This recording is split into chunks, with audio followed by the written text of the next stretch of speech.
تحریک انصاف کے سربراہ عمران خان نے کہا ہے کہ انہیں اقتدار ملا تو وہ کراچی سے ٹارگٹ کلنگ کا خاتمہ کر دیں گے۔ عمران خان نے یہ بات کراچی کے علاقے گرین ٹاؤن میں تحریک انصاف کے جلسے سے خطاب کرتے ہوئے کہی۔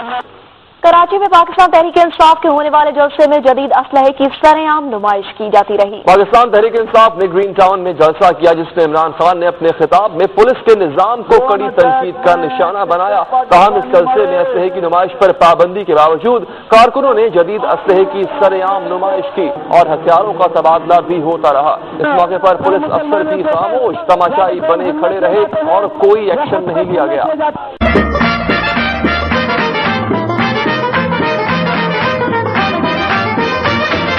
جنگل میں ہے مور بڑے، شہر میں ہے چور بڑے، جنگل میں ہے مور بڑے، شہر میں ہے چور بڑے، اپنے بھی وستاد یہاں پڑے ہوئے ہیں اور بڑے، مائیکل تو بس لوگوں کی خالی جیب کترتا ہے، پھر نہ کہنا مائیکل دارو پی کے دنگا کرتا ہے۔ عمران خان کی تقریب میں آمد پر ان کے ہمراہ آنے والے متعدد افراد کھلے عام جدید آتشی ہتھیاروں کی نمائش کر رہے تھے۔ اس موقع پر عمران خان نے شکوہ بھی کیا کہ انہیں 2 برس تک کراچی آنے کی اجازت نہیں دی گئی، جس کی وجہ سے سینٹر کے افتتاح میں تاخیر ہوئی۔ تحریک انصاف کے سربراہ نے کراچی میں دیگر پروگرامز میں بھی شرکت کی۔ اس موقع پر بھی ان کے ہمراہ مسلح افراد موجود تھے۔